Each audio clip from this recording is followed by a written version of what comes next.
It's timely. But before we're going to get to Advocate A.B. Mohammed, who's going to give us some of the pointers. Now, Advocate has also done some work in Johannesburg at the moment. He's done some work in KZN. And this conference here is basically a cog in the wheel to the national conference. We are going to have a national conference, and of course, we will talk about that a bit later. But for now, I'm going to call on Chief Tanya Kleinans to come forward and give us just a little bit of insight into the journey of an activist. So Chief Tanya, please join me in front. Please give her a big hand or a round of applause.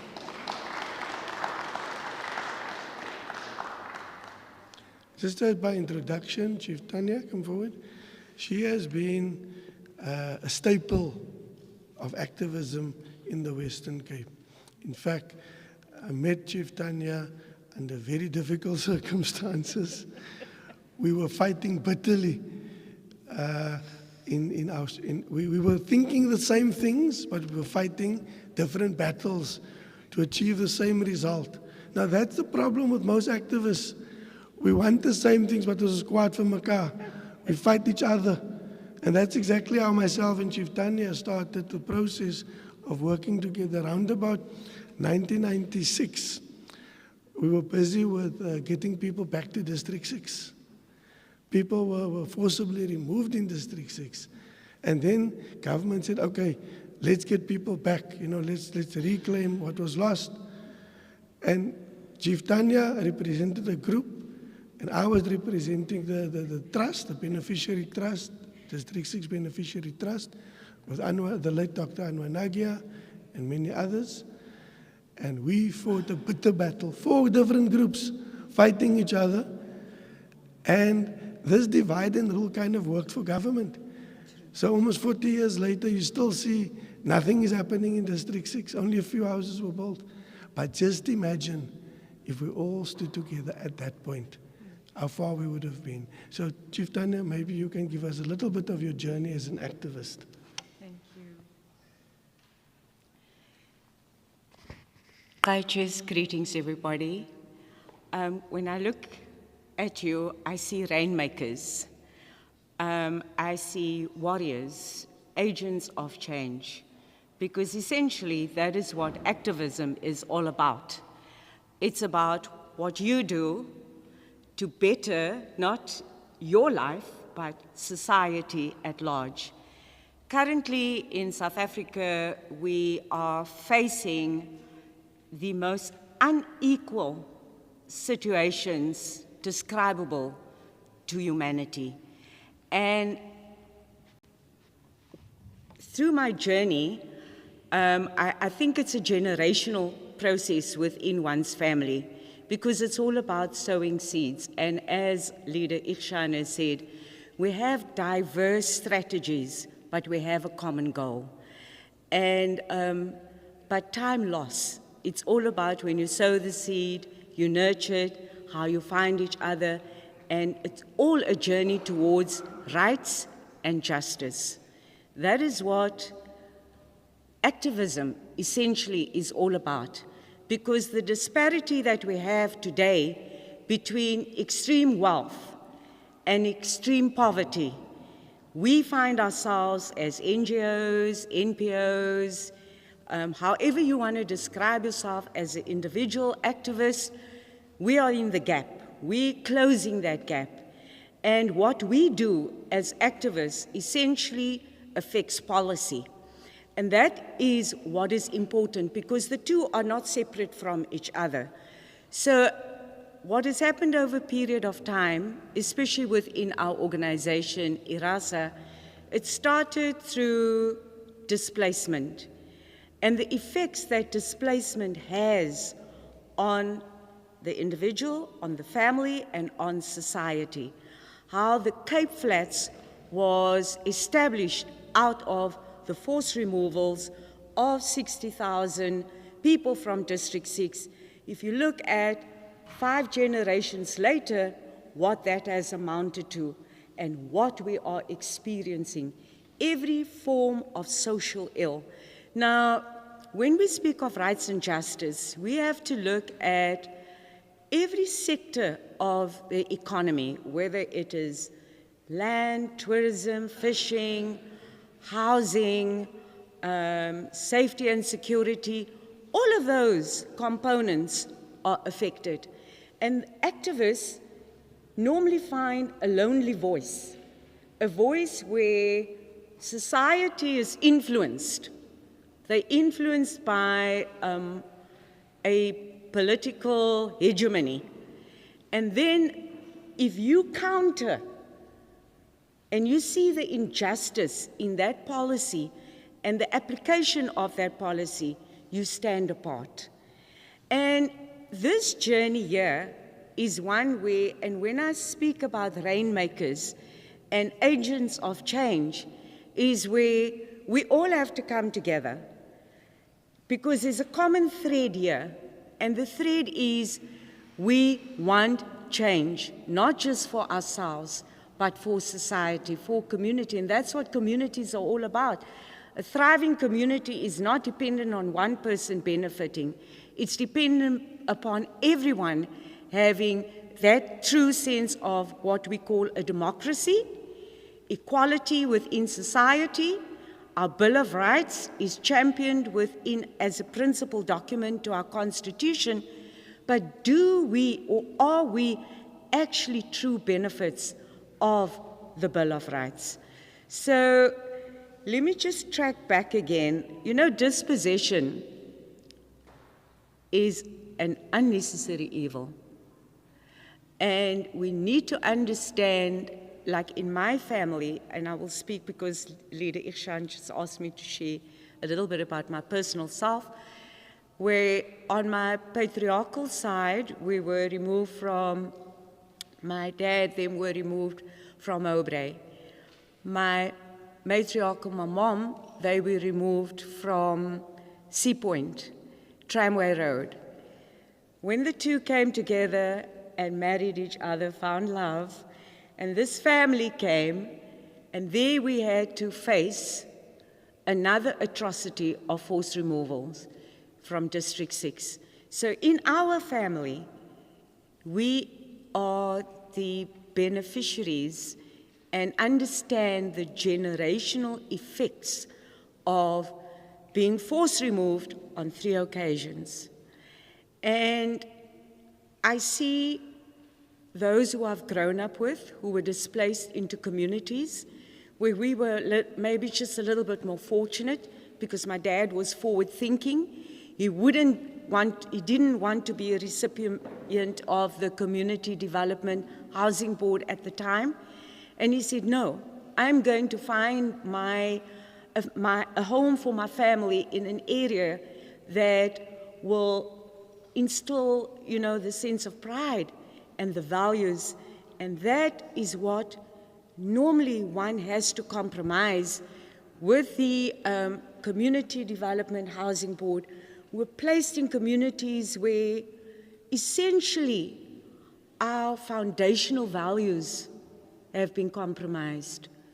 Values that we held onto, generational values, where today we see the effects of the worst form of human atrocities, self-hate, disintegration, implosion within communities, and as much as the system designs all of this, we must think outside of it.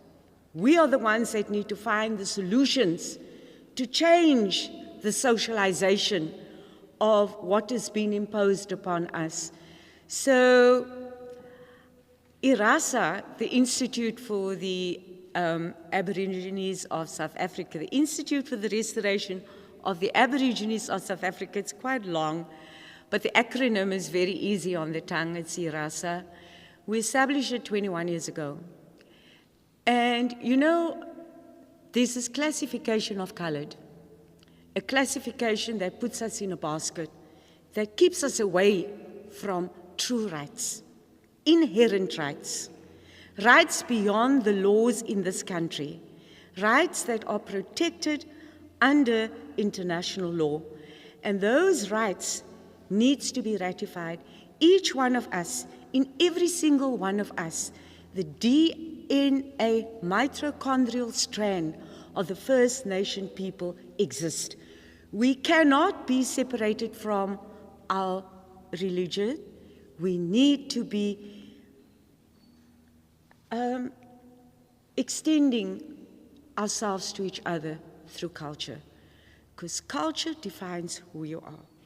Culture gives you right to your land.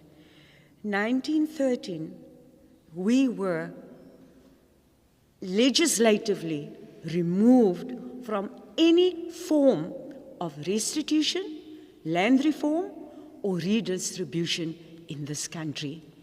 But then what is the sense of us talking about Square Hill? What is the sense of us talking about our ancestors who had fought world wars, 1497, 1510, those who have fought for the rights and protection of our land, if we don't have right to land? Out of right to land, I say again, is every form of economy. The fishing economy, ocean economy, tourism economy, mining economy, we can go on and on and on. I just want you to reflect on my words.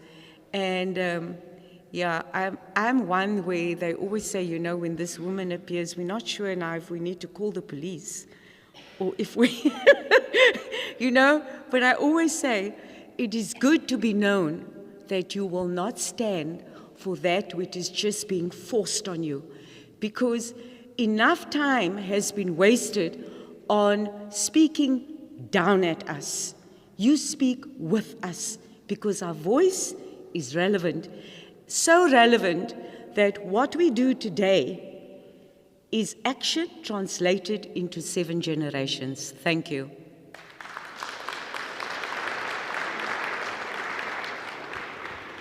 Thank you very much, Chief Tanya, for that inspirational words. And it's always good to have Chief Tanya at an event, because if Chief Tanya comes in with a crowd, while we're having an event, and some problems. Anyway, Dr. Alan Boesak was supposed to be here, and he sent me a note. He said, look, he's not feeling too well, and he's supposed to be at another event. So I was going to he sent me a note to read out. And if it's okay, with that indulgence, I just want to read his note.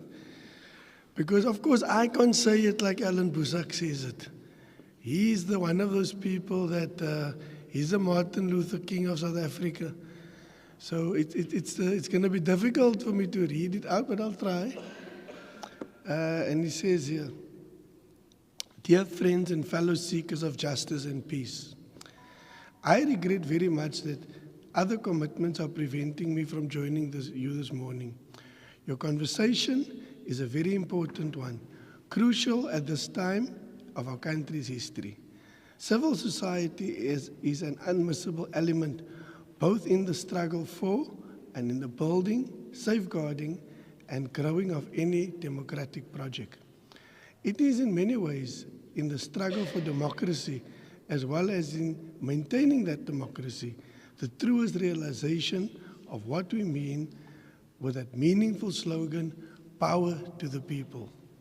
Throughout our struggle, our people's ability to recognize the situations we found ourselves in, to acknowledge the crisis that we're facing, to realize that decisions needed to be taken and that final responsibility was in our hands to mobilize for the necessary action, not just for saving grace. It became the crystallization of people's power. We understood not only that what our people needed, we understood what our people deserved. We worked on the basis of our shared analysis and understanding, and our common understanding of what we are fighting for. Of all of this, and all of this is based on a shared commitment and a basis of trust. Somehow we understood what power to the people meant. I do not speak of power as it was so blatantly exercised during apartheid, oppressive, abusive, and dehumanizing power for the sake of white supremacy and capitalist greed. I speak of power as a demand of the people for power as a bearer of dignity and the significant and responsible participation in society and social history. Now that the power that asserts a new sense of dignity and historical mission, which is the foundation of genuine revolutionary engagement towards genuine revolutionary change. It is the exercising of the people's right to claim ownership of their own agency and their place in history toward their God-given destiny. This is what we did, and that is what we had, and that is why we were so successful. That quite clearly is what is called for in South Africa today. What is also called for is a new sense of discernment. South Africa is awash on what is called non-governmental organizations. But many of these NGOs are agencies foreign in their origin, foreign in their interest, foreign in their workings, foreign in their agendas. They are powerful not because of their rootedness in the genuine struggles of our people, but because of the access to funds, opportunities, and capabilities the policies of our own government have put beyond our reach and made us dependent upon others who serve the interests of the few, not only disregarding, but actively undermining and excluding the interests of our people. That makes the struggle for people's organizations harder, but more urgent than ever. Our civil society organizations may have lost their influence, but it is not impossible to recover and reclaim their spirit. And that, I hope, is what this morning's conversation will help us to do. I wish you a very successful conversation and a very purposeful outcome. Alan Boesak. So that is the speech of Dr. Alan Boesak that he was supposed to deliver. You can give a hand for that.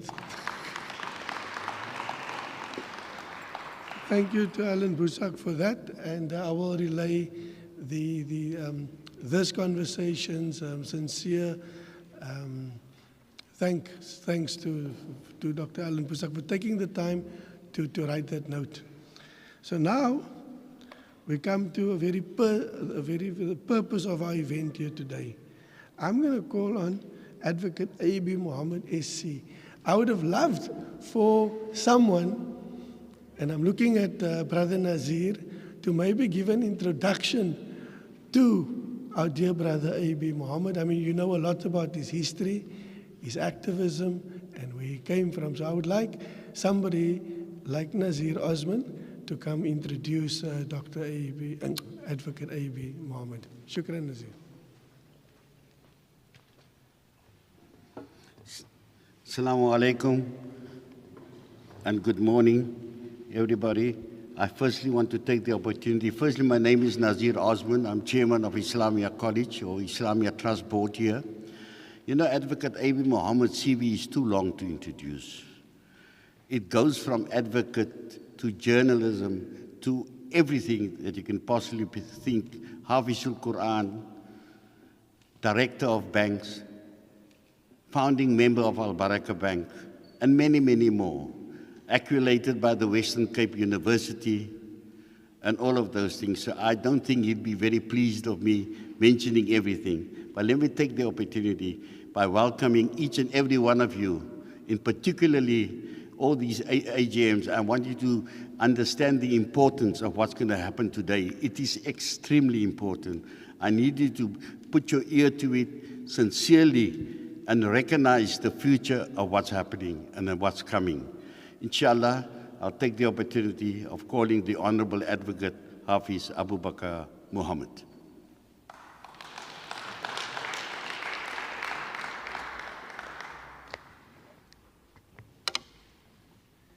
Bismillahir Rahmanir Rahim.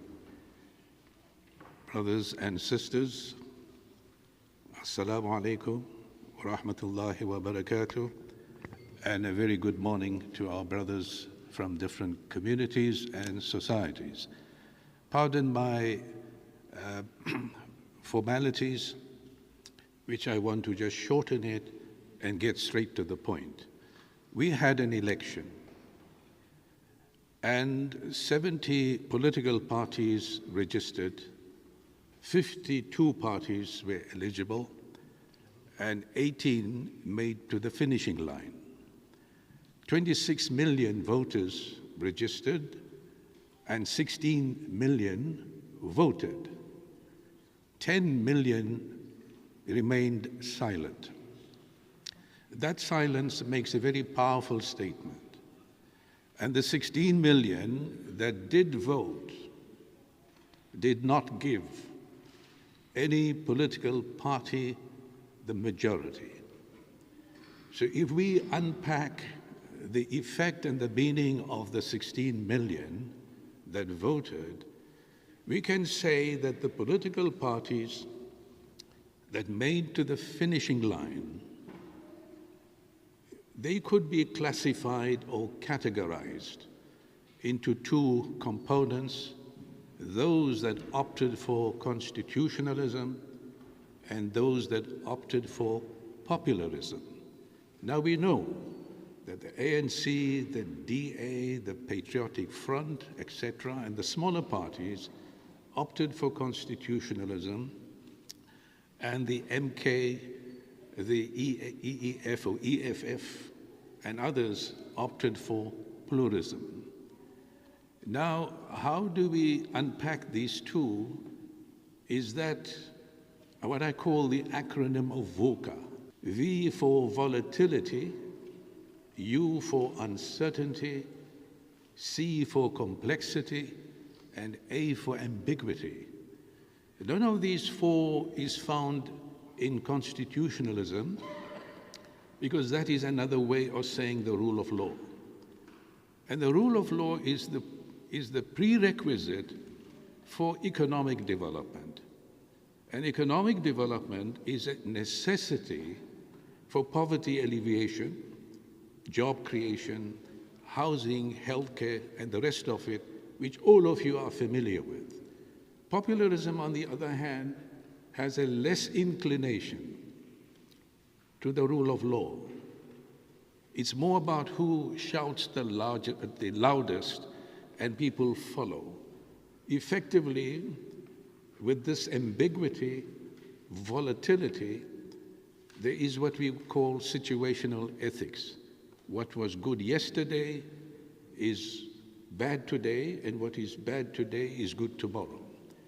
So this is the kind of situation that we, the generation that have to deal with, find ourselves. And how do we now reconcile these two components?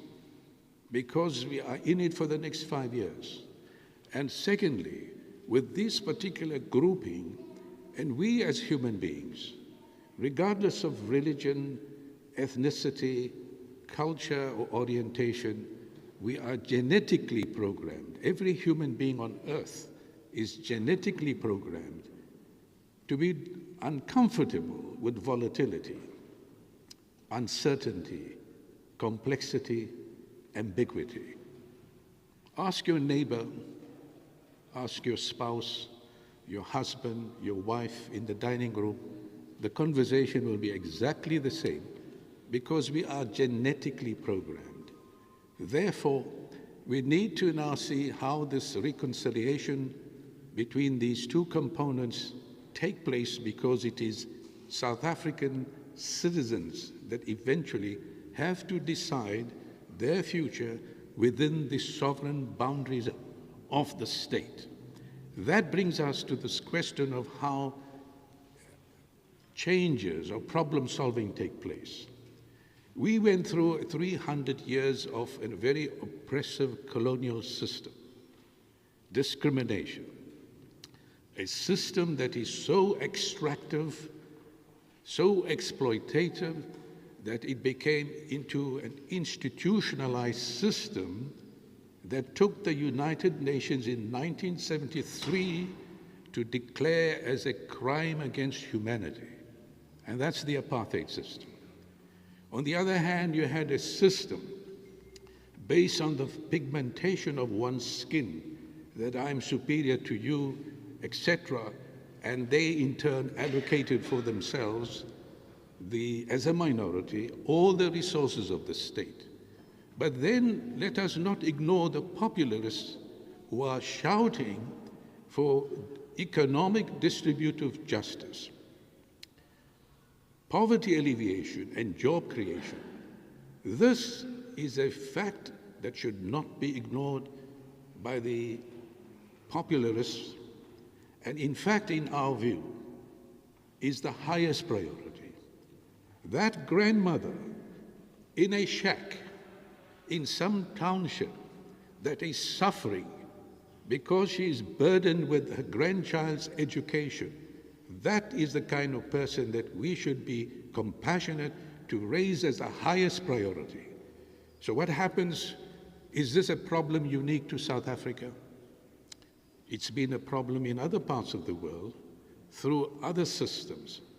So what happens is with the revolutions, with change problem solving, you have a system where, let's call it the reactionary. We say to them as a majority, your system is bad, change it. And he reacts to you.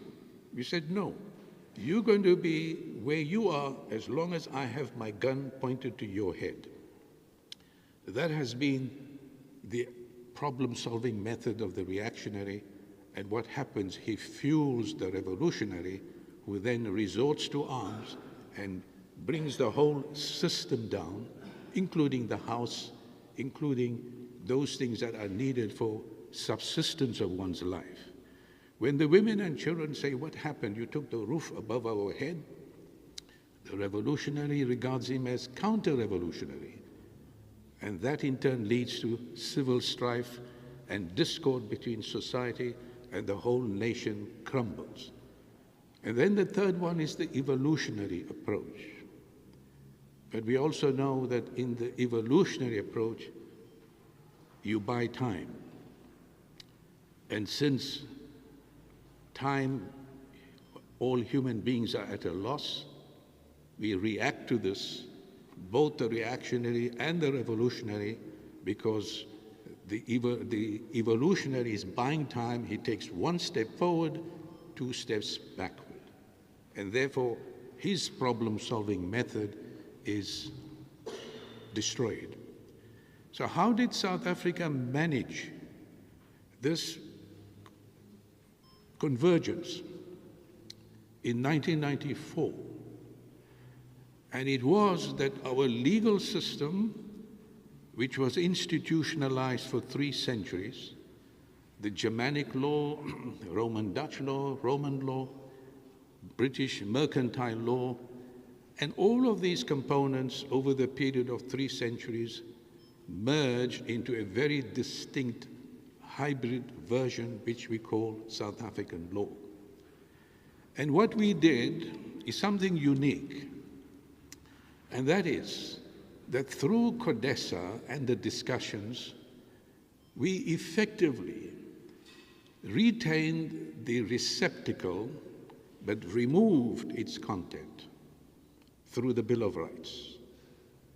And that is what we call a revolutionary change in an evolutionary manner, and which others called it the miracle, because there was enough in this land for everyone's need, but there's never enough for everyone's greed.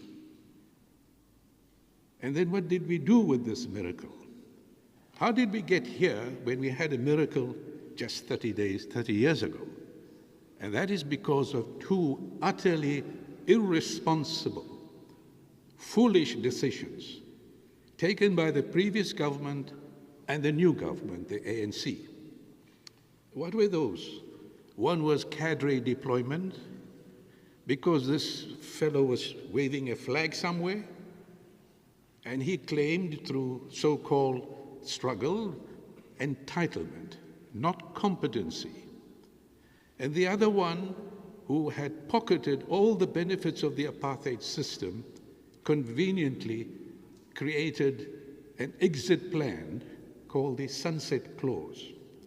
So effectively, both of them, in a very foolish, irresponsible way, left us in the situation that once upon a time, South Africa, that constitutes 5% of the landmass of Africa, its population constitutes 4% of the total population of Africa, and it produced 87% of all of Africa's iron and steel, and consumed 57% of all of Africa's electric power, with 700,000 kilometers of roads, with 300,000 macadamized roads with no potholes, 7 harbors, and a production of 44,000 megawatts of power, and even in the severest of winter, your maximum usage was only 30,000 megawatts, and we had a surplus of 14,000 megawatts, cheapest in the world. And if we took Eskom's grid and pylons and lift them up, and we put them into Europe, that would cover the boundaries of 14 countries of Europe. What we do with this? And now we have this inglorious reputation to be the most unequal society in the world. A completely dysfunctional society with dysfunctional institutions. Now, what do we do with this? What are our assets? We have 12.6 million students studying in public schools. We have something like 790,000 students in private schools, paying fees between 42,000 Rand per annum on the one side and 370,000 on the other side. We have 51,000 chartered accountants, 27,000 registered legal practitioners, something like 27, to my surprise, when I looked at this, is even advocates, 285 judges, 2 million civil servants in the government, 400,000 in the municipalities, 600,000 in the provincial systems. And with all of this, we have the highest rate of unemployment in the world.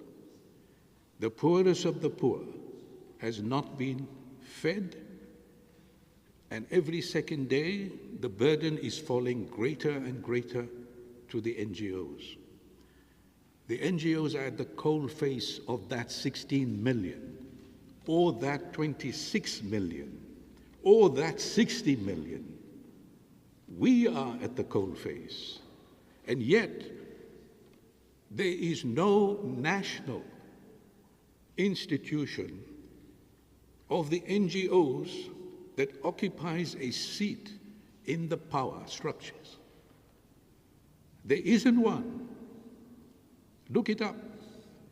Yes, you have certain indirect participation through certain protection mechanisms in the Constitution, the right to this and the right to that, and so on and so forth. You have some kind of NGOs that are invited. As the last speaker said, it's a question of money and funding. If you have the funds, you are there. If you don't, you're not there. Your voice is not heard. So what happens is that we have to now use these various structures. You've got the political class. The less said, the better. Because they say something, and what they do is another, or they do not deliver. I mean, that's common knowledge. You have the corporate class, and they're still obsessed with maximization of profits for the shareholders. They follow a system that is proving itself to be a curse to mankind around the world. Social scientists and philosophers and people of religion are looking for a new ecosystem. This system of a liberal economy is saying that greed is good. Since when? Greed is good. And this total nonsense of a trickle-down economy, less government intervention, less regulation, it does not take into account the bi-dimensional nature of the human being, that all human beings, even if you're an atheist, all human beings are genetically programmed with the spirit of acquisitiveness, need fulfillment. Now, if need fulfillment is not regulated, it evolves into greed. The act of giving is not institutionalized. Governments do talk. The United Nations recently said about your ESG, objectives which is environmental, social, and governmental, or corporate governance. Now, all of this, they're looking for a new ecosystem. So it's not a question about us only. It is a universal problem. But for here in South Africa, we had a miracle. I firmly believe we can create the second miracle. And that is where the empty chair is that of the NGO.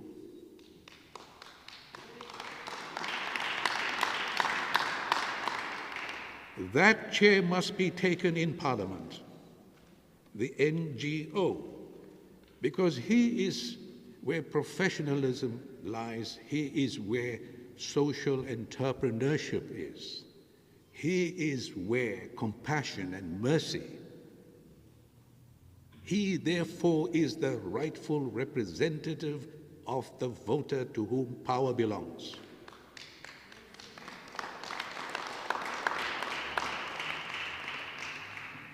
Therefore, what I say to you, brothers and sisters, that chair that has been empty for 30 years, we must focus in that direction. Let us not debate about what we already know. We know what we don't want. We don't want poverty. We don't want unemployment. We don't want disease, division, and discord and ignorance. It is what we do want. And that's the fault of many societies around the world, that they collapse because in the process of bringing about change, they know what they don't want, but when the time and the opportunity presents itself, they don't know what they do want. And that's when the politicians come in and the so-called economists and smart elects and so on, and they form various institutional structures that you're completely out, your voice is not heard. So therefore, in this course of this, the point I wish to make is not something new, it's in the heart of every human being in this country, that it's time for the NGOs to form a national summit of NGOs.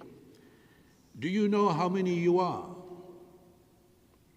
My research tells me 251,000 NGOs in South Africa. When I was in Johannesburg, the deputy minister said, no, you're wrong, it's 300,000. And he said, of that 300, at least 50% will be deregistered within the next 24 months. Assuming that's correct, it still leaves you with 150,000 NGOs. But we have to then look at that number and say, let us start collaborating. I'd like you to think of the 3 or the 4 C's, the alphabet.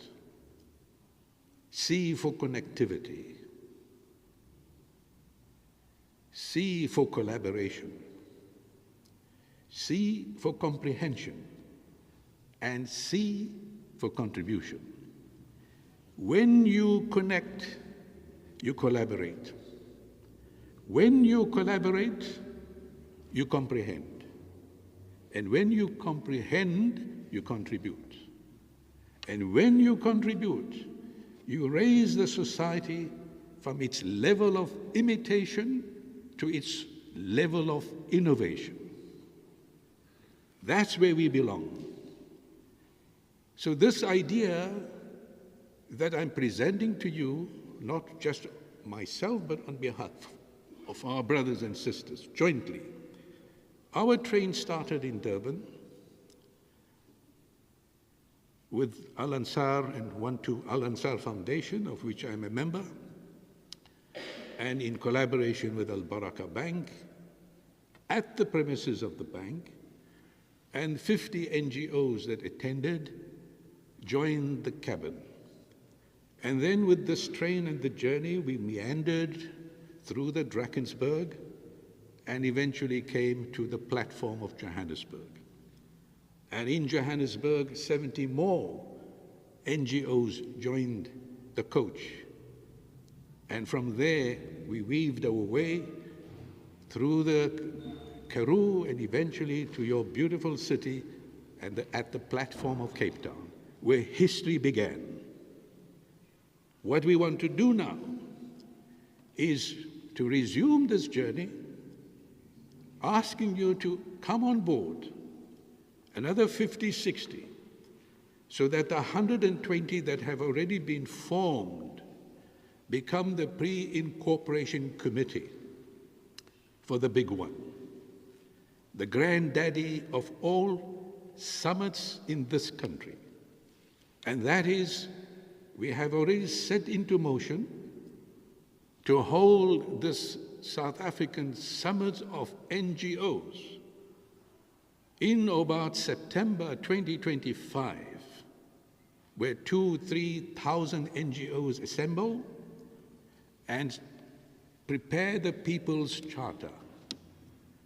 That People's Charter is going to now fill that empty chair, to see that the government performs. We are not on the road to confrontation, but in partnership. In the sense that the 50 billion that you allocated for this year for the NGOs, we want to make sure that that money, it moves in a direction that collectively it raises the society from imitation to innovation. And that is something no human being in South Africa can quarrel or argue, irrespective of his religious persuasion, irrespective of his own program. We say to all NGOs, be better than you are. Do what you're doing, even if it means for a smaller community, but do it better.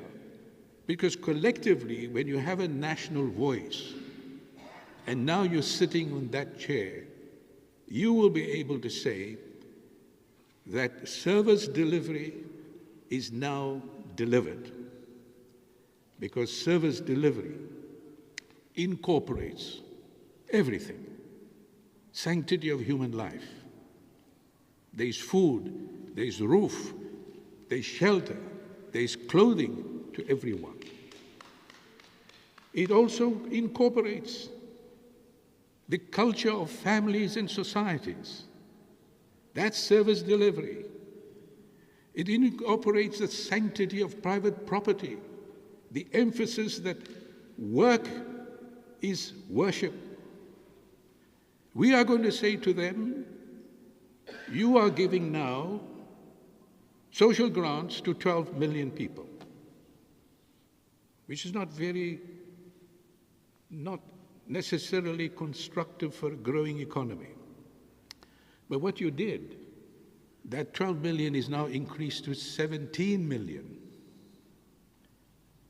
500 billion of what you're generating in this country is going to components, of course you have to keep them, which is very important, but you have to create jobs in order to lessen the burden so that the fiscus has the surplus to create transfer mechanisms, which are industrial parks and roads and accessibility, in order to create the kind of jobs you want. This is a holistic ecosystem. It cannot be the job of politicians. No second chance, because the window is closing. We are seriously, and you can record this in marble and granite,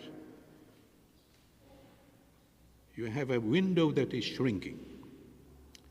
Because that 12.6 million, those professional people, that class that is emerging, what kind of hope are you going to give them? So as NGOs, we have a huge responsibility. Let us not look for direction from Mr. X or Mr. Y. Your hearts are together. We know what we're talking about, and we move on. So this particular train that is going to move to that summit, we have set into motion. The group that is going to do what we are going to decide today, you will not be asked to even give a single penny, because that NGO says, we will deliver it for you. And what happens next is that as we move along and the summit is formed, the People's Charter, I would say to them, let it be a legal structure, an institutional structure, and a regulatory structure, a kind of federation that speaks for the 100,000 NGOs, and that in turn sets the South African civic society into motion. We have to think in terms of citizen-centric. So my brothers and sisters, NGOs, your time has come. Assalamu alaikum.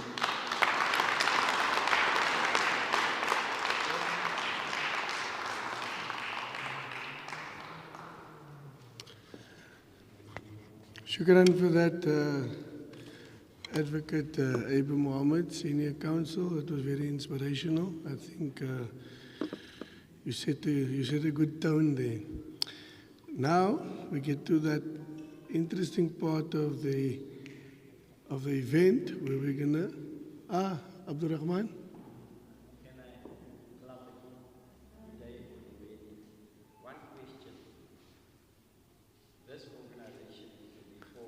But now, Abdul Rahman, who's come nog daar, man? You're jumping the gun. Yeah, it's a concern. We don't want to be aligned if it's going to be political parties. No, but Abdul Rahman, we're going to get there, man. Kanala, relax, Kanala. We're going to get there, Abdul Rahman. I'm going to give you an opportunity. The next session here, we're going to have what we call the open floor sharing session. So we will basically have an input from various people on the floor, but we're going to keep it to 3 minutes.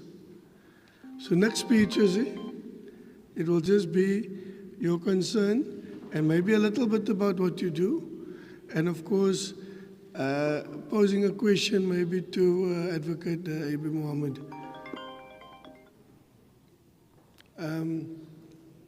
So who's going to start? Maybe Abdul Rahman, start out, because you have... I said the concern that we have, and I've heard there's many things that I don't agree to, and it's medical, there's no medical. You look what is happening now. That is the result of so-called medical. You know, and some people, that is another thing. But I'm concerned because I see here, the last conference you had organization Action South Africa. Now, is that Action South Africa the political part, or unfortunately, I always only find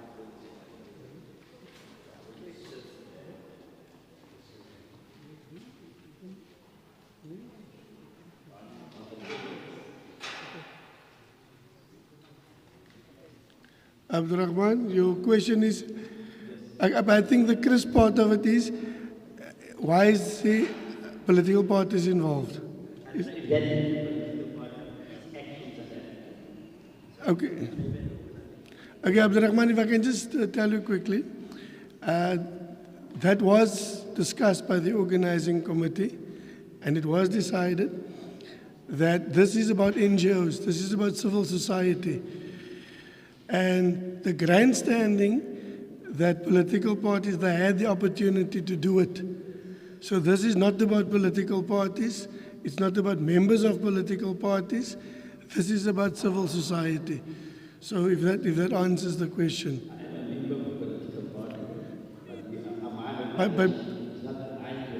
But you're not here in your capacity as that. We're all members of political parties at some level. But the reality of it is we're here today as civil society. Shukran for that. Next question.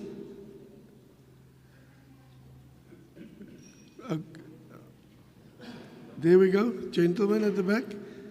Can we, Samit, a gentleman must just identify himself with and the organization that he's with.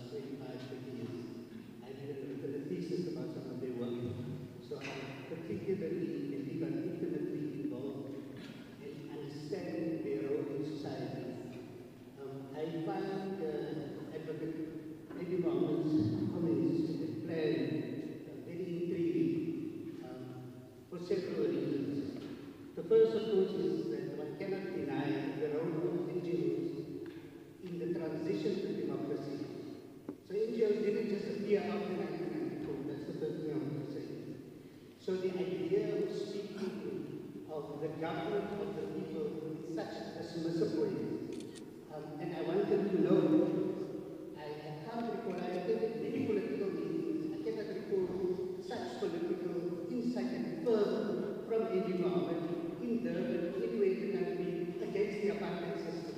So I really am that concerned. Now that it is here in the democratic system, I find that the comments are necessarily misplaced. My point that I want to make is the first three letters of NGOs that is particularly important to understand. It says non-governmental.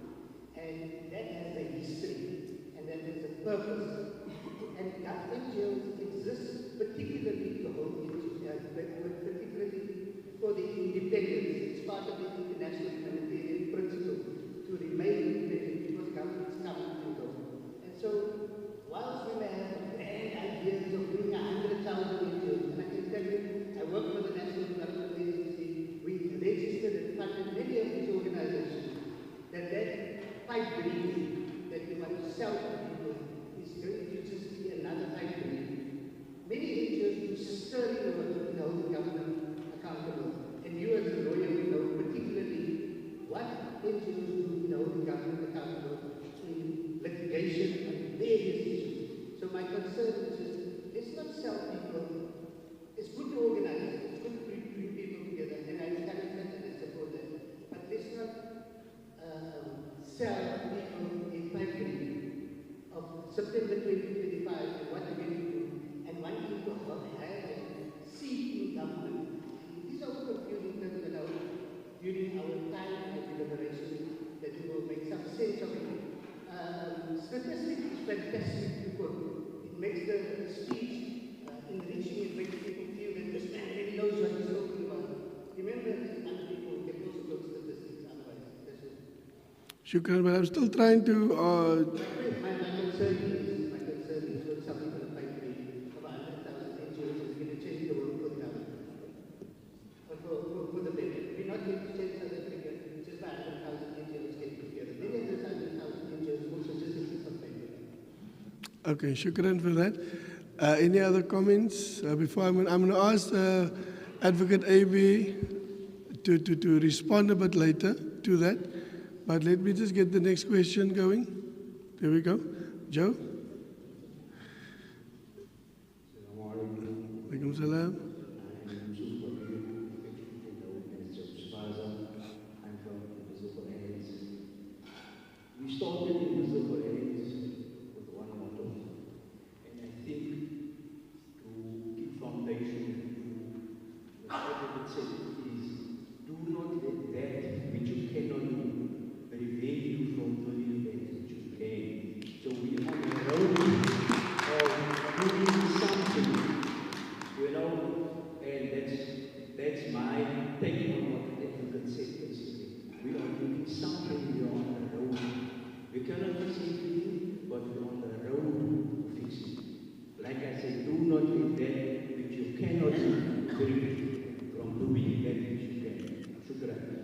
Shukran for that, Joe. And I also want to say to you, I commend you for the work you're doing. I've seen a bit of it, and shukran for that. If I can use it to speak, Yes, go ahead. from start of lockdown, the day the president said that we will go into a 21-day lockdown, till today, alhamdulillah, we have sent 4,577,000 guests, alhamdulillah. We have reached our 1 million fed guests last week and Friday for the year, and inshallah will reach with a generous donation of our sponsors the 5 million on Laylatul Qadr next year, Ramadan, inshallah. Inshallah. Assalamu alaikum. Shukran. And just to say, my interaction with Joe is, when we were poor, hungry students at UWC, he used to feed us. Shukran for that. Yeah, there we go. Next gentleman.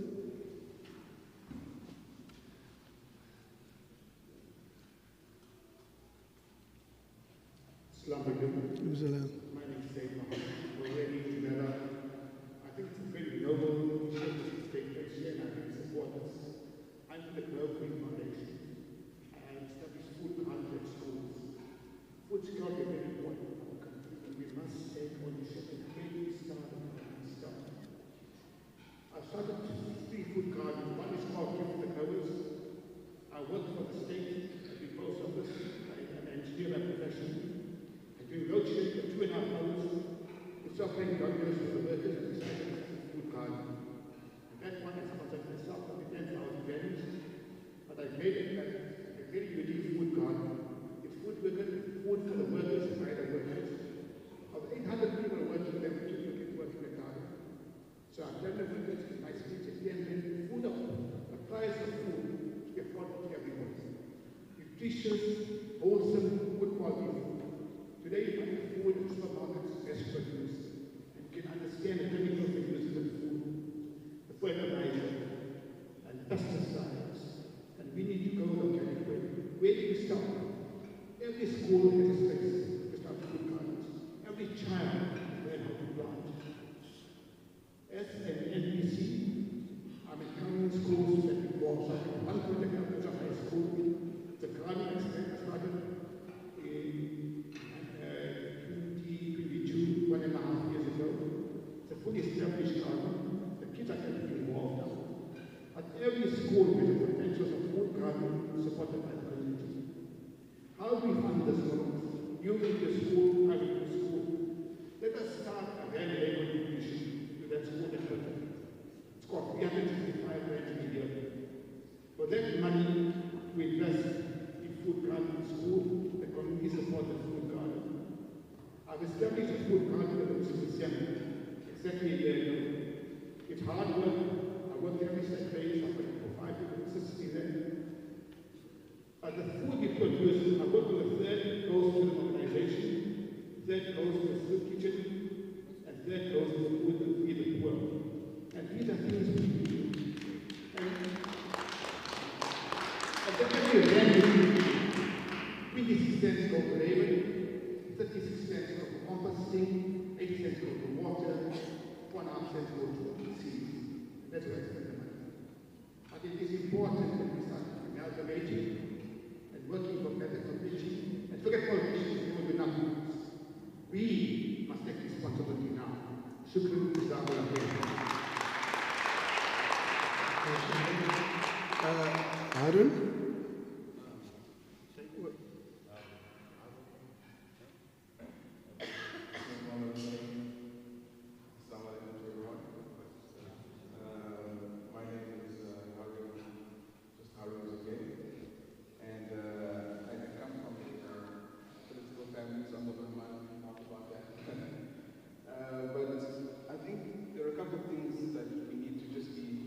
Very cognizant of, and I'm not going to speak just after the question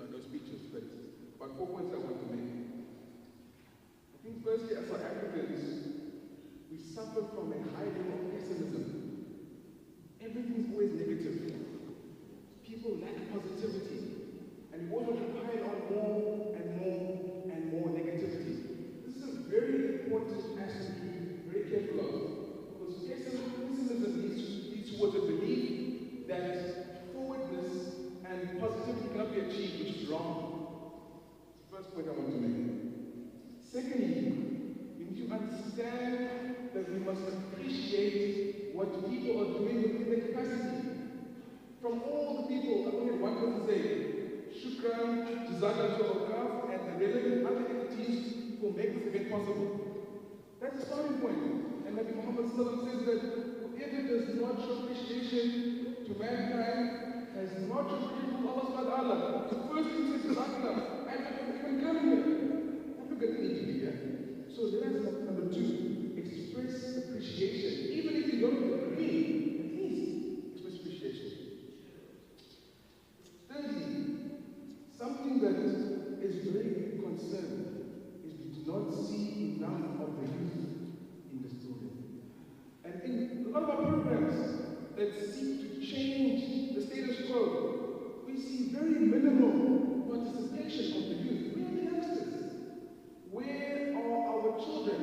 And why are we not bringing them alongside us so they can also participate in understanding what needs to be done in order to change status quo in the country?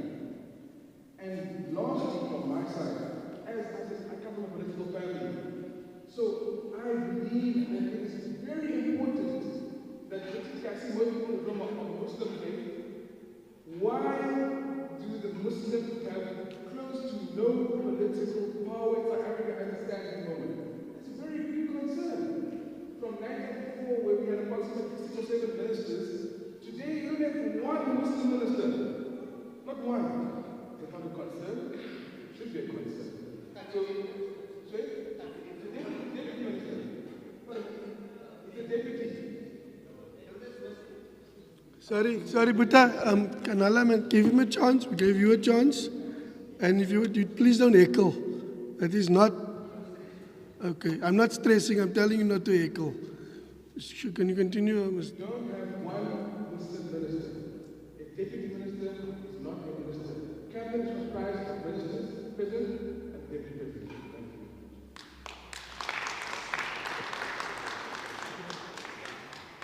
you. Shukran to Harun. And Harun, I didn't introduce you. Harun is also the son of the former minister, Naledi Pandor. So welcome to the...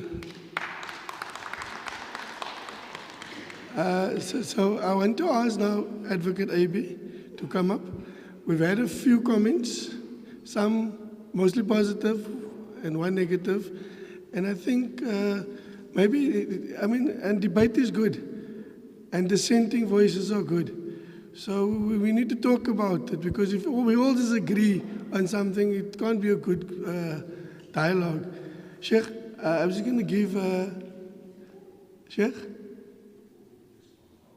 Okay, before, let's just give Sheikh an opportunity to respond quickly.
Yeah, shukran for that, Sheikh.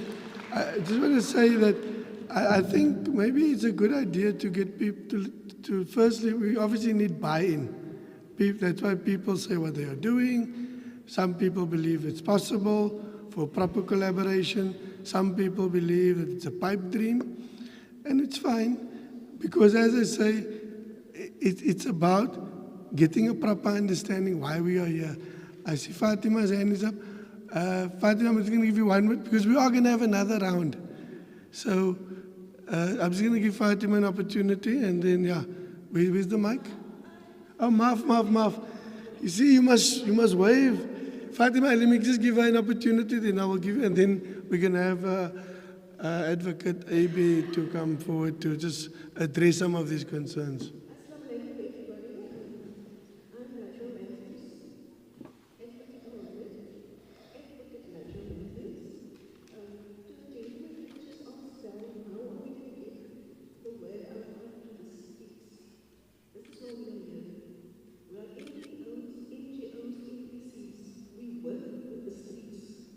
So that's how the words will get done.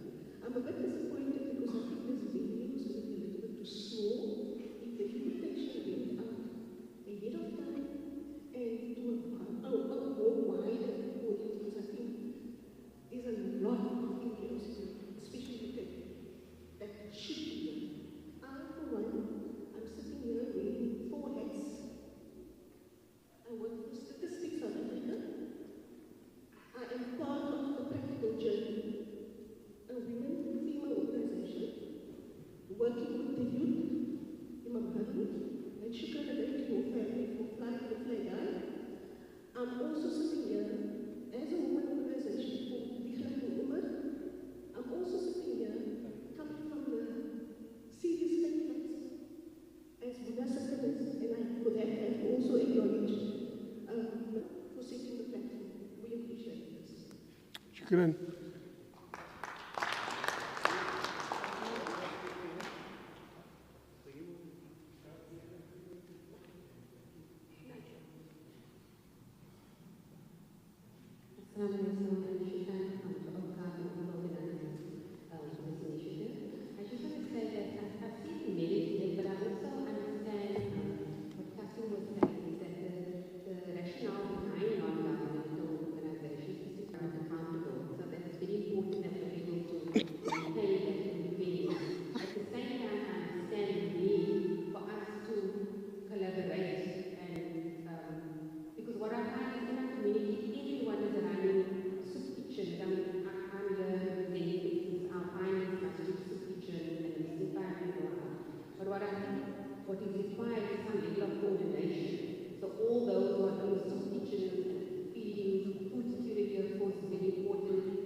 I'm going to take one more comment, and then I'm going to ask the advocate to come up. And then, if necessary, we can have another round of comments. All right, my name is Howard Brown. I'm from Boston Park. I run an NGO. I'm not going to go into what I do, but this is what I would like to say. I would like to talk to you about the Bartholomeu's principles. Anybody hear about that? It says here, the 8 principles of Bartholomeu. Citizens should be consulted about the level and quality of the public services they receive, and wherever possible, should be given a choice about the services that are offered.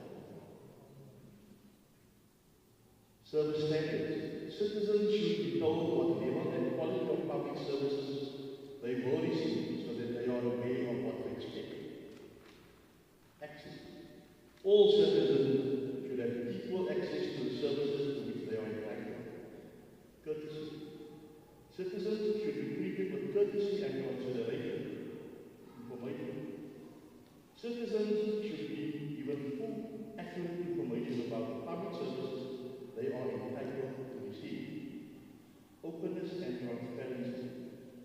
Citizens should be told how national and departments are run, how much they cost, and who is in charge. 7. If the promised standard of services is not delivered, citizens should be offered an apology, a full explanation, and a speedy and effective remedy. And when complaints are made, citizens should receive a sympathetic, positive response. Value for money. Public services should be provided economically and efficiently in order to give citizens the best possible value for money. So that's the Machiavellian principle that service delivery charter is on. Okay? And here we have one of the main pillars of public service management framework. It basically suggests how you manage public funds, how you go about dealing with the public, and how best the public can get the services delivered throughout the spectrum. NGOs, NGOs, NPCs, you do your work of government, climbing the bucket. We do their work, and we need to be supported, okay? With that said, we must strategize. We have to strategize. Together we are stronger than one.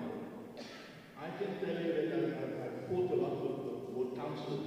The reason why I fight with them is because they will give you a whole day on all the paperwork you need to fill out, on how to become an NGO, how to become an NGO or an EPC. But they will never walk you through the process and sit you down in one corner and say, here's a guy that will do it for you, and by the end of next week, you will be registered. Here's a guy, the next day, he will put you on all the databases necessary for you to be able to benefit. Okay? So it's all about benefiting as an NGO. We all strive to work. We cannot work if we don't have funds. We cannot help the people if we don't have money. And that's the bottom line. Okay, shukran for that.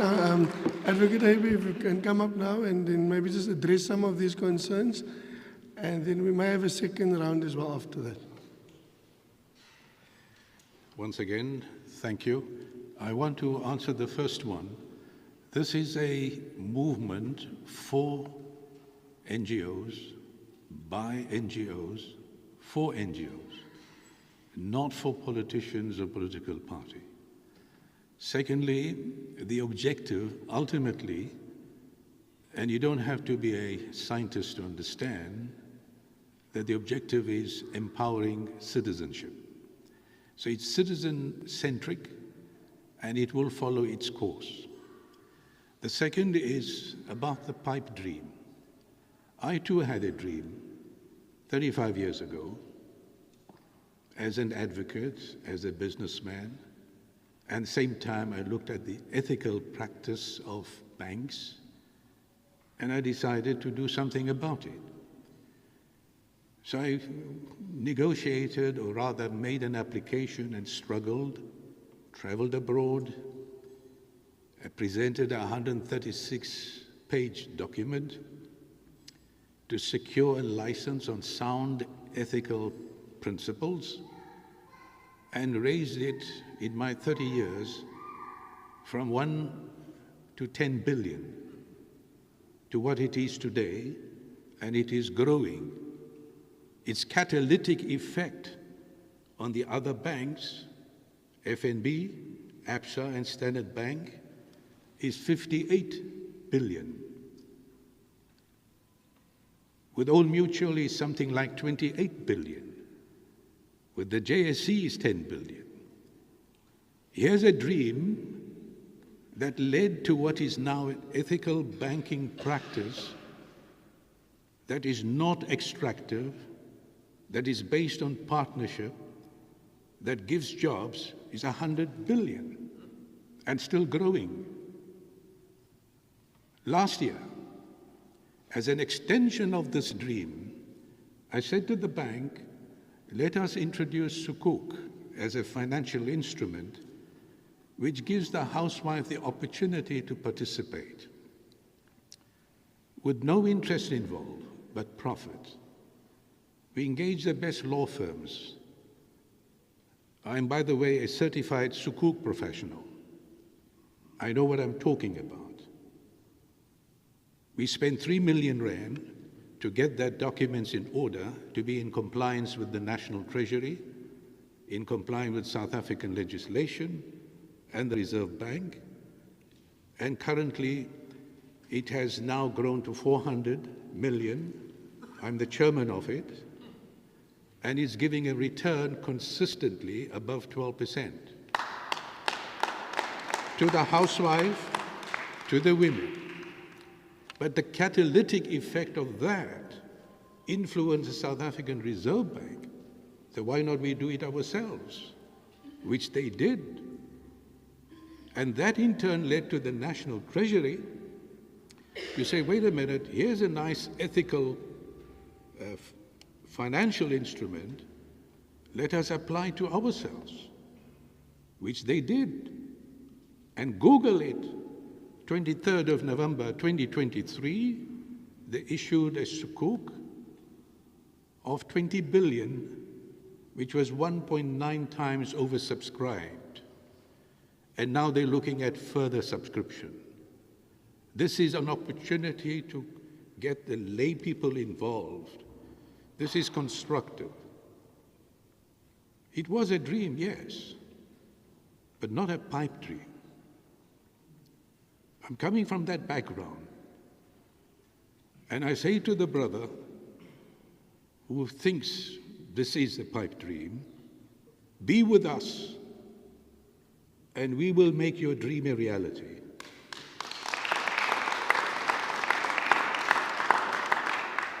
The other point for the NGOs, that because of the bank, we were contributing and are still contributing 1 million a month to a trust that has now extended its assistance and help, non-governmental, to over 1,000 NGOs in the last 15 years, and we must have spent no less than 300 million rand. This is not a participation from political parties. It is not from governments or ministers or handouts. This is from an idea of collaboration, connectivity, comprehension, and contribution. So, my dear friend, think positively, focus, because this train is going. It's going to happen because it's in your hearts. Everybody here, you know this is the truth. Resource mobilization is the key. And when you get together, from the simplest hawker to the person in the corporate class, this is about citizenship, empowering citizens. So I re-invite the brothers to say, don't worry, do the right thing and the rest will follow. An idea has its own built-in momentum. If it doesn't have a built-in momentum, I wouldn't be here.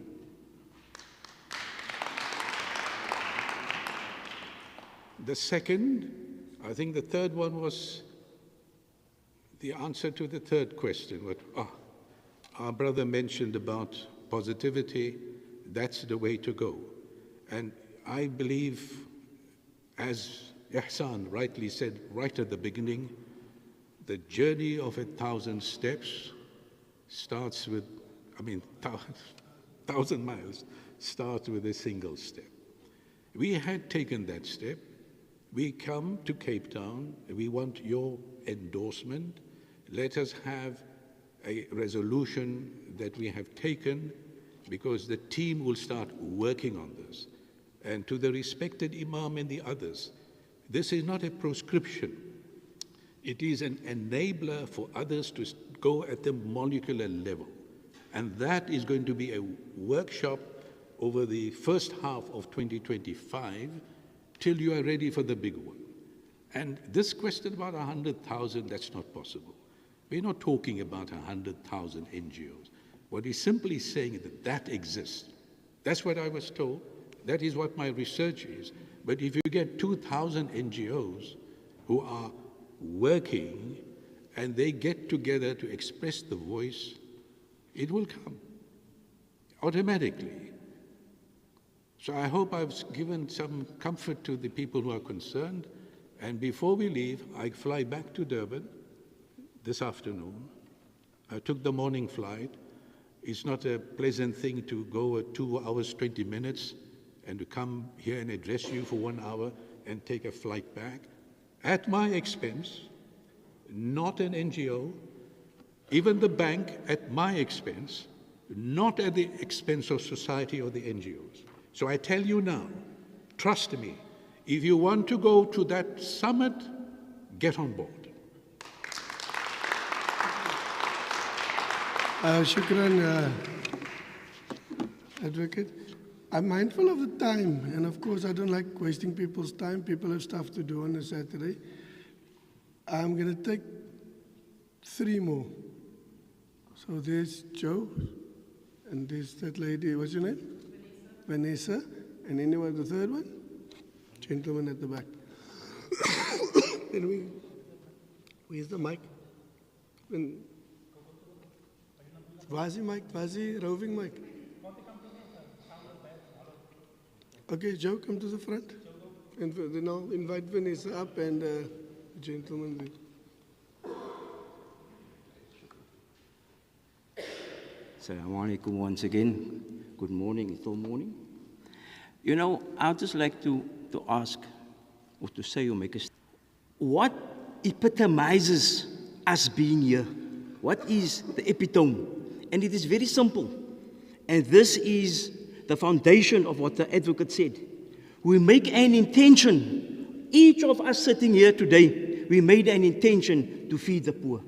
What is the advocate's intention? To bring us all together. And secondly, we act on that intention to go forward. And thirdly, it is in the hands of the Lord to materialize. Because you make your intention and you act on your intention, and this is the result. We're all sitting here. And then thirdly, may the Almighty grant that intention of the advocate and all of us. Shukran. Shukran. See, that's why we started it all with Bismillah. Okay. Vanessa, could you please join me?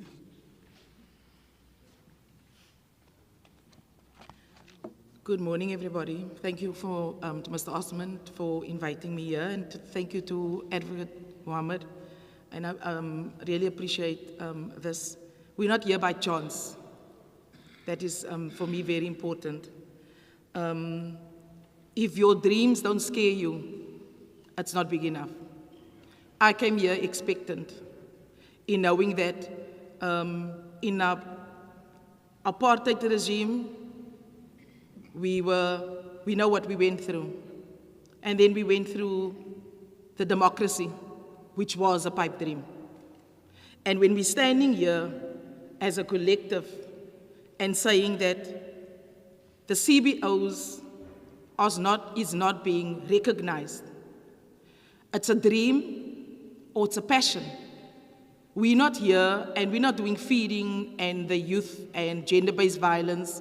The spectrum is very wide, it's vast, but we are not getting the recognition. And if you think what has happened in the apartheid regime versus the ANC, I have emancipated. I was 16 years old when I joined the ANC as a member. My membership, I never renewed in 2019. And the reason for that is that the dream that I had through the ANC failed not just me, all of us, and our entire country. So what I've done to emancipate myself is I'm not going to be nobody's pawn on their chessboard, because that is what we all are. I have removed myself from the IEC. I'm no longer going to ensure or go and support a political party, because they all are failing us. We've all had political parties that we joined and that we voted for. But where are we sitting today? They want to now deregister so many NGOs. But we're doing the work on the ground. We are busy supporting our communities. It's not just us feeding our communities the gangsterism, the rape of children and women, and the abuse. So we're here now to stand, and I believe what you're saying. Like I said, I came here expectant, and it's something that I have longed for, but not knowing what it was really. But to come together and become one voice, because we need one voice. I believe also that the lady said at the back that we need to have an organogram. Who's going to be the top, and us, our sectors, filtering down.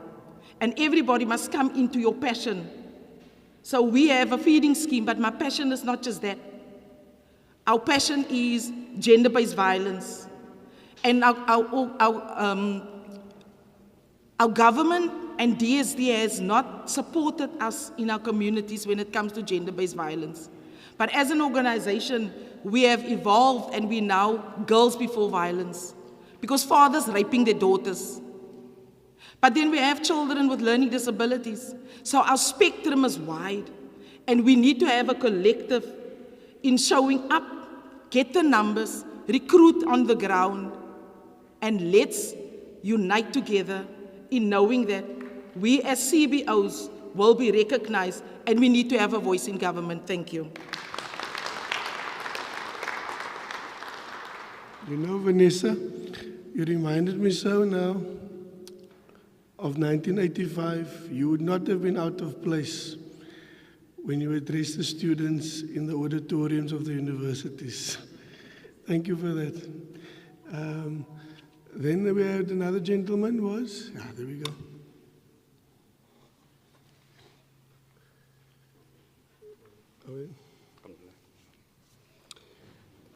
Assalamu alaikum. A'udhu billahi min shaitanir rajim. Bismillahir rahmanir rahim. I'm not normally a public speaker, but I just want to say one thing. I'm very happy with the initiative of, the NGOs coming together. But I came here as a representative of a political party. Because I find that, we've had statistics here of hundreds of thousands of NGOs, right? 100,000 NGOs.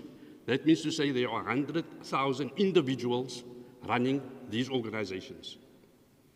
So I'm saying, from my perspective, to bring about change in this country, the power lies basically in Parliament. And if we can get 9,000, I think it's 9,480 people to represent your wards, good ethical people like you, us, ordinary people. We just need 9,000 people that we can develop and hold accountable to. Then we can send them in as councillors into all the wards, because there's 4,460 odd wards. So 4,000 people. We need to mobilize our communities to vote for those people that we have chosen to represent us in Parliament. In the local government first. We have 400 seats in Parliament, only 400. If we can mobilize our masses on the ground, because you all said you're in the cold front with the people. You see the sufferings of the people. I see the sufferings from the people. I've been an activist for quite a long time. But I find that because we don't sit in the centers of power, we've got to ask. So I'm saying, I'm giving you numbers. It's less than 10 or 12,000 people that we need to target and market and say, look here, these are the honest, ethical people that will not steal the money of, not to discount the politicians and the political parties from this thing. Because we've got to get them also, they're human beings. They're like us. As the advocate has mentioned, they have the DNA of fitra in them. But we allow them, we don't hold them accountable, so they go greedy and they steal all the money. So I'm saying, let us, as citizens of this country, organize and mobilize 9,000 people for the local government election that's coming up in 2026. Why can't this advocate be the councillor for her ward? Why can't Mr. Pando be the councillor for his ward? Okay. So that's all. My name is Hidayatullah Andika. Sizwe Umma Nation. Thank you for the platform. Shukran, Hidayatu.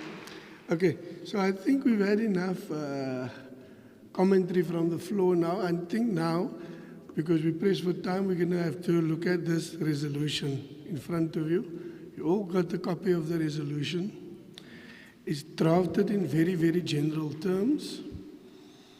And it's basically the purpose would be, and I'm just going to read it out, is to recognize the urgent need to enhance the role of civil society in holding government accountable for service delivery and acknowledging the challenges faced in the aftermath of the 2024 national elections. This resolution outlines a structured framework for convening a national NGO conference. The primary objective is to institutionalize mechanisms for effective governance, sustainable service delivery, and adherence to constitutional principles. Now, of course, the substantive parts of it is stuff that we obviously need to fine-tune, we need to debate, and obviously to get to, let's call it sufficient consensus. We're never going to get to 100% agreement. However, this resolution is really to get us in the Western Cape as NGOs, as NPOs, and as servants of the people to get us to the national conference. So I'm going to give about 2 or 3 minutes for people to maybe say, look, I'm not happy with this or not happy with that. But if there's sufficient consensus in the room, we're going to adopt the resolution and we're going to move forward towards the national conference. And of course, in the national conference, there will be opportunities for people to go into various groupings, various conferences within a conference, and of course, each mini conference coming up with their resolutions or their proposals for us to move forward as a collective of NGOs that will basically keep government accountable. So I'm going to give a few minutes for people to, I'm assuming that people are fast readers. I mean, you're all leaders in your respective communities and societies. And if there's anything, there we go. Bismillah.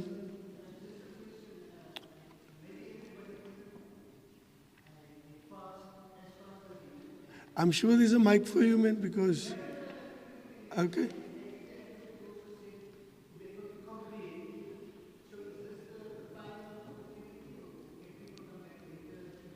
I think we just want to get to a resolution that there's sufficient consensus for NGOs to say, right, we want to participate in the national conference.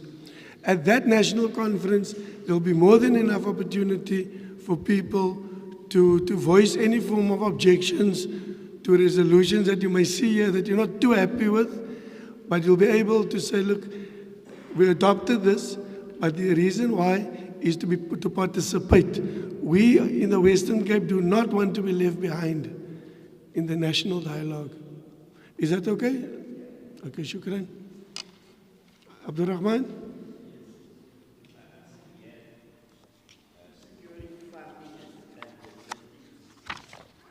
What number are you on? Securing funding and logistics.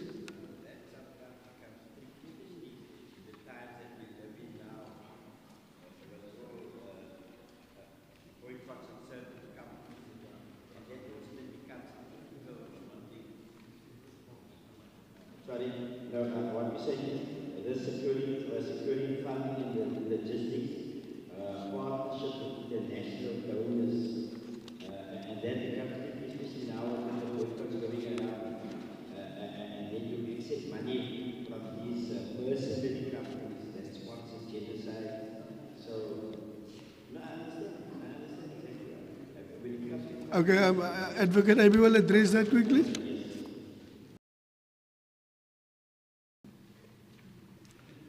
think the resolution is essentially in two parts.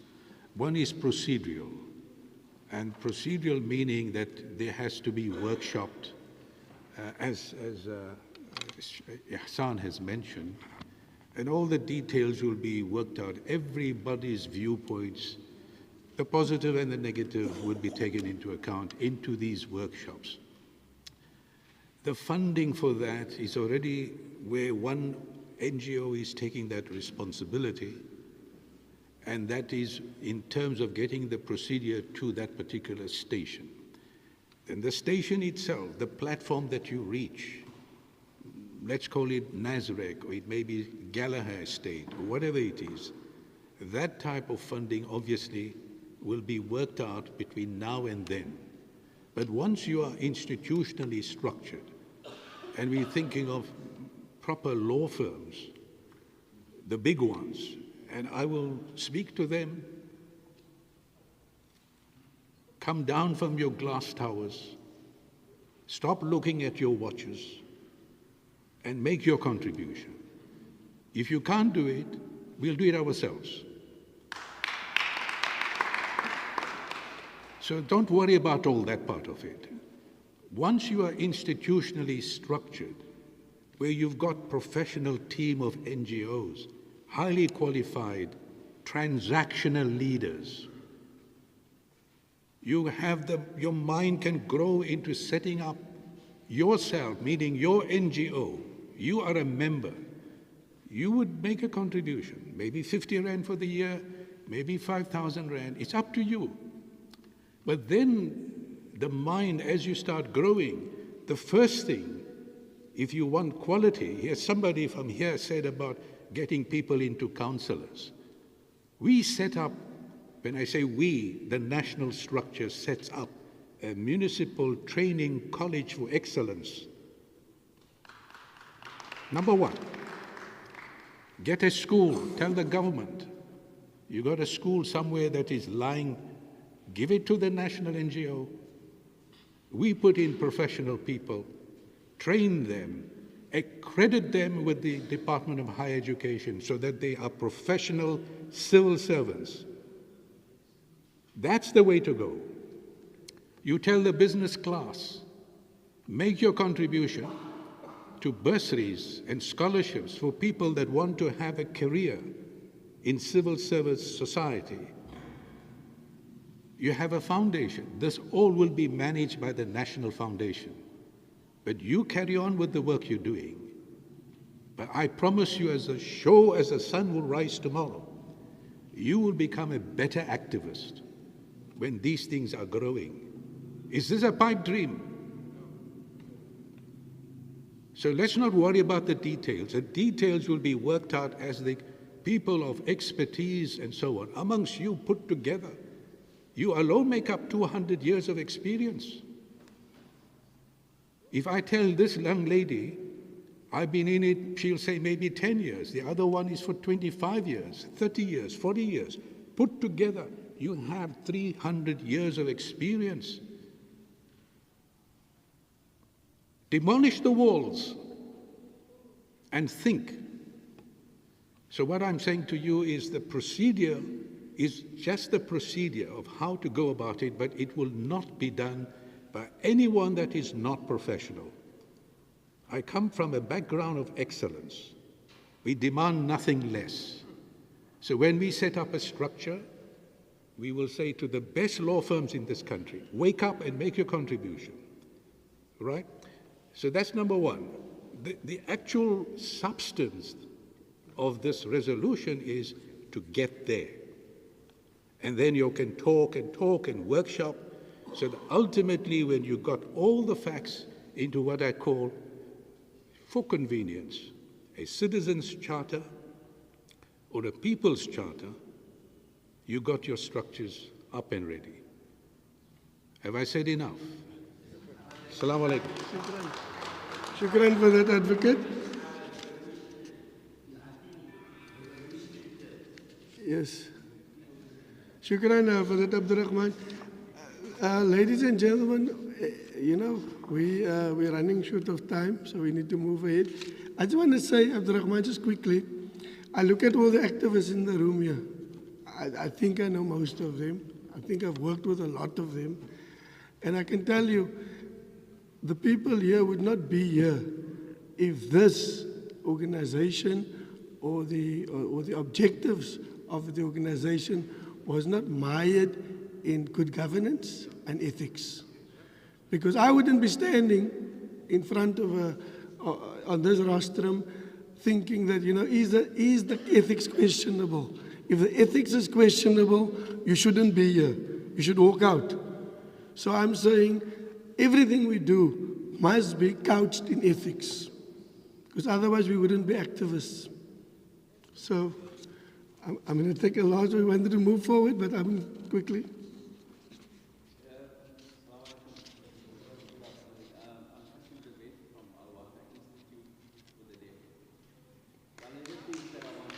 Left. Okay.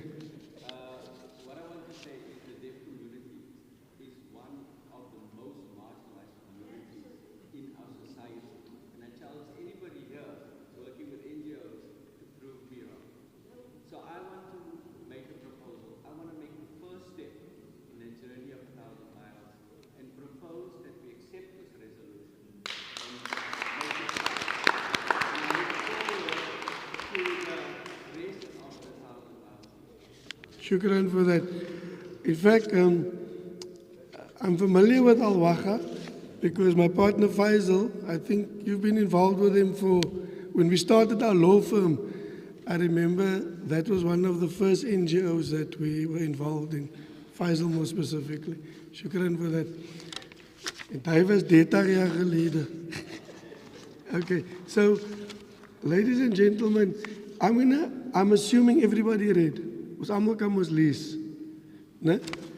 So I'm going to read the conclusion, right, which says, this resolution empowers and mandates the steering committee to take such measures as aforementioned to organize the first All South African National Summit of NGOs and commits all stakeholders to the collaborative effort of fostering accountability, equity, and sustainable governance through the National NGO Conference.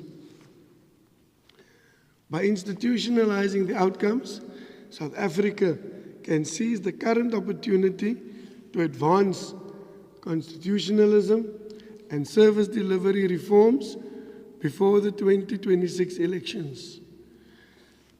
And I say to that, inshallah. So now I want to propose it. Hey, Vanessa, you proposing it? Is there a seconder? Joe is a seconder. Is there any opposition to it? No opposition? And then on that note, I want to say the resolution has been adopted by the House. Shukran very much. So before, the food smells lekker in here, no? So before we eat, inshallah, and when I always say, inshallah, I'm mindful of my Christian brothers and sisters, Deo volente, ons kan Latin ook hier praat. So, I want to say that each and every person before they leave must please put their names down, speak to Fatima, Fatima.